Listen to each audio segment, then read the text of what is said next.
ध्यानधारणा, सकाळी केलेली देवदेव पूजा आणि ती देवपूजा करत असताना मात्र एक निष्ठता त्या परमेश्वराप्रती, ज्या परमेश्वराचा ज्या पाषाणाला संबंध झालेला आहे, त्या पाषाणामध्ये परमेश्वराची शक्ती निक्षेपित झालेली आहे.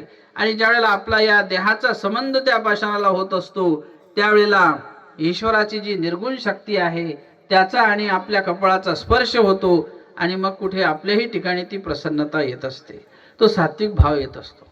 जसं तुम्ही डोकं दुखलं म्हणजे गोळी घेता, तसं या शरीराला सत्व आणि प्रसन्न होण्यासाठी तुमच्याजवळ कुठल्या प्रकारची अशी गोडी नाही.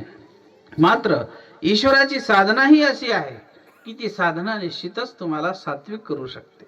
यासाठी आपण कुठेतरी आपण इकडे तिकडे जात असतो, न पाडते स्थानात जातो, कुठे एखादी जागा खराब असते आणि मग अशा वेळेला आपण इकडून तिकडून आलो का देवाला नमस्कार करतो, पाषाणाला वंदन करतो, प्रसादाला वंदन करतो.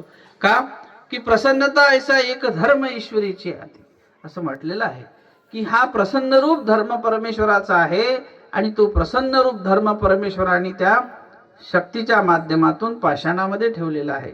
त्या पाषाणाला वंदन केल्यानंतर तुमच्या शरीराचा संबंध त्या पाषाणाला होतो आणि मग कुठे तुमच्या शरीरामध्ये सुद्धा सात्विक भाव निर्माण होतात. आपल्यापाशी परमेश्वराचं हे साधन आहे.